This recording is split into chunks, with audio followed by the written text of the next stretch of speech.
We Lominsans are sworn to strive, till sea swallows all. And swallow all it would have, had Leviathan prevailed. That we still strive now, we owe in no small part to you. Not for the first time, you have delivered Limsa Lominsa from the wrath of a primal. Never has our nation known a stouter ally.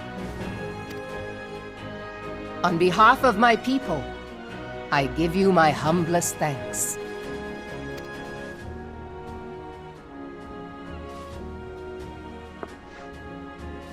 'Tis meet that I give thanks to old Mistbeard, too, for his fine solution. Whatever else he may have been, 'tis clear he was a resourceful soul. Would that I had a man like him in my service.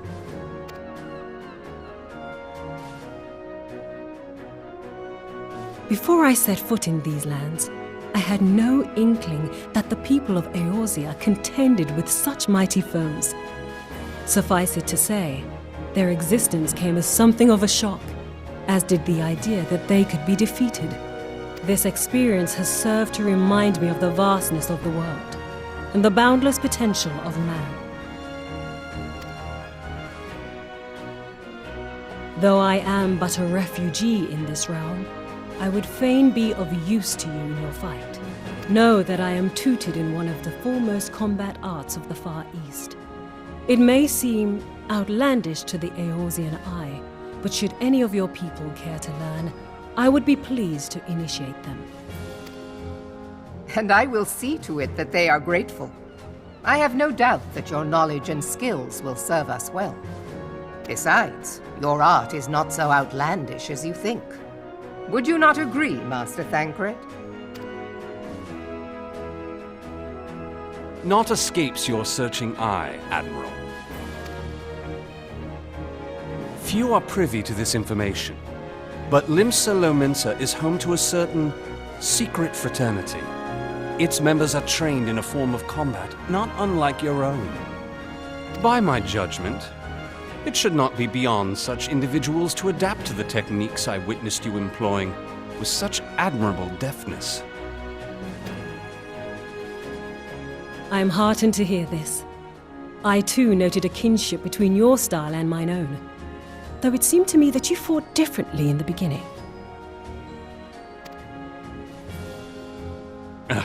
I suppose I did. What can I say? I'm a man of many talents. Though you may labor to believe it, Thancred was once something of a scoundrel who fraternized with the criminal class in these parts. Yestola! You jest, of course. But for a chance encounter with Alphino's grandsire, he might never have left Limsa Lominsa, or received an education in Sharlayan, or taken up his post in Uldar, which is where he trained in the blade, lest you wonder.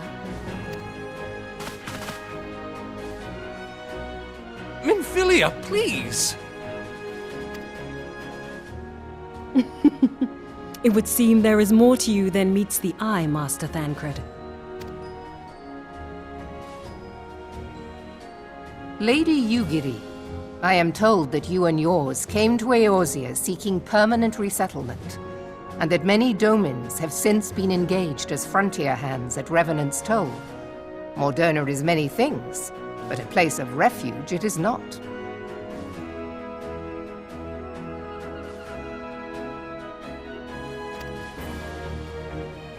Know that I would like nothing better than to furnish your people with a new home here on Lominsan soil. Alas, racked by instability as we are, our nation is in no fit state to take you in. Yet I'll not have it said that we turned a blind eye to your suffering. Until such time as we can do more, I pledge to send provisions. We are in your debt, Admiral. I realize that it scarce qualifies as repayment, but if it please you, I shall set about sharing my martial knowledge with your people at once.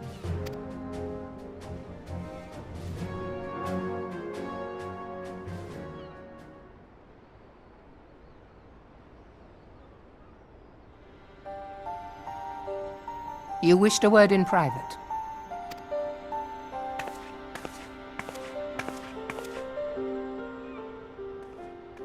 The better not to spoil the festive mood. History repeats itself, Admiral. As the kobolds did before them, the Sahagin resorted to summoning their god over a territorial feud. They acted in self-preservation. It may be that the Sahagin initiated this particular clash, but how it begins does not interest me so much as how it ends.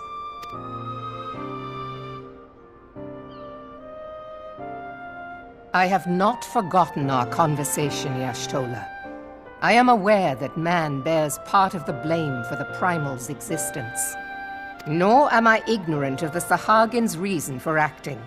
They sought to secure a place to breed and multiply that their kind might survive. Self-preservation, as you say.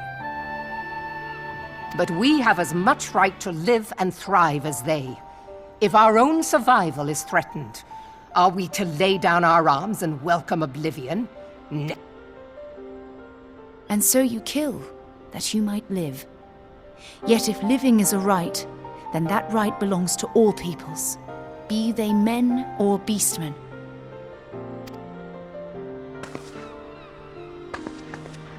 I'll not deny your reasoning. But when a storm gathers, it falls to me to see my people safely through it. That is my duty, and I shall do it.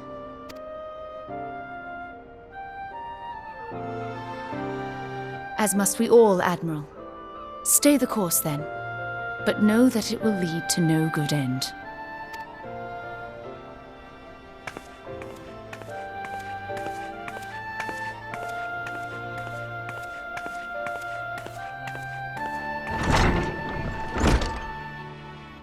Man has ever put himself first and foremost.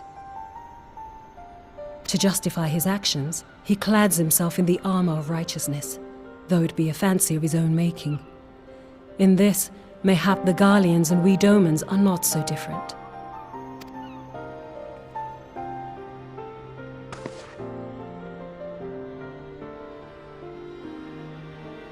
Eorzea has become as a raging sea.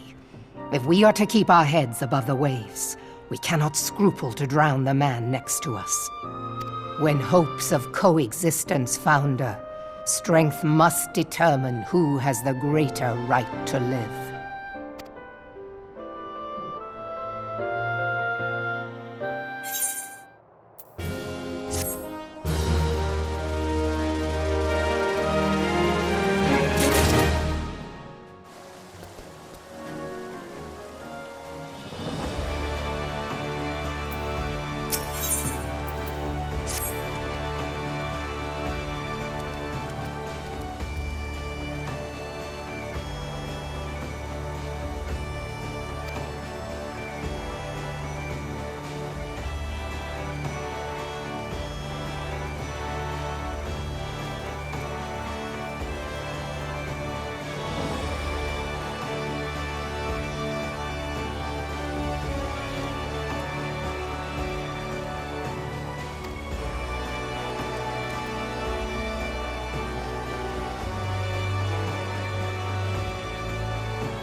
I have been reflecting upon the events which took place during our visit to Vilbrand.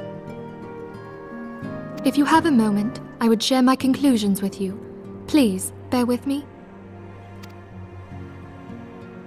When the Sahagin Elder summoned Leviathan, he employed the power we have come to know as the Echo. Though I cannot well explain the how of it, it would seem he became immortal in so doing. When the Admiral subsequently slew him, his spirit emerged from his lifeless flesh, a consciousness shorn of physical form. Thus transfigured, he took up residence in the body of his minion with the ease of a man donning a favorite glove. Long have I known that the Echo allows one to pass through the walls of a man's soul. But never did I imagine that it could free us from our own flesh, nor less that our souls could then occupy the next corporeal vessel to take our fancy. It was of this that Elidibus spoke, an existence which knows neither cessation nor oblivion. And yet, though the Sahagin had mastered his gift and thereby become immortal, he was by no means invulnerable. As we both bore witness, he was ultimately absorbed into Leviathan. And the import of this observation? If the Ascians' mode of existence is indeed the same, it can be inferred that they too are not invulnerable, that they can be destroyed. There exists a legend which tells of souls who are reborn upon the cusp of each umbral calamity, that they might stay the encroaching darkness. To most, it is but a fairy tale, yet recent events have given me cause to wonder. Could the legend in fact refer to the Echo? Much and more yet remains unknown, but I am confident that all will become clear in time. For the present, however, what matters is that the key to defeating the Ascians may at last be within sight. With Urianger's aid, it is my hope that I shall fathom this matter ere long.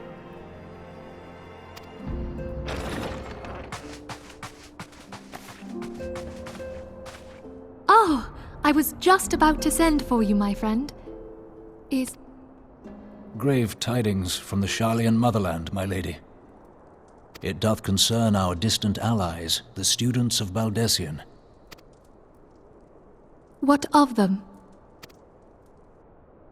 My lady, the Isle of Val, which for many years hath been the Order's home, is no more. No more? Whatever do you mean? I relate only that which hath been conveyed unto me by our agents.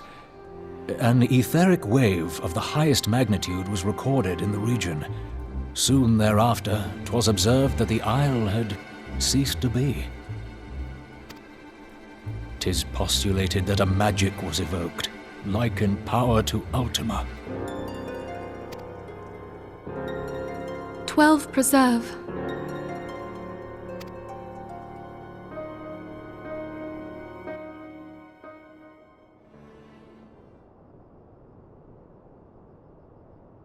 If there are no other matters, I move that today's meeting be adjourned.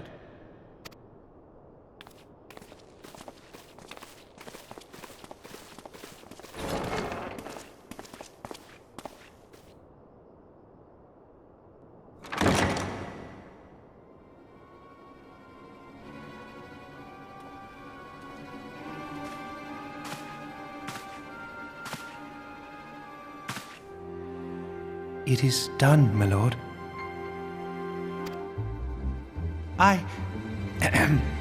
Forgive my impertinence, my lord, but these orders, I am uncertain as to what end they serve.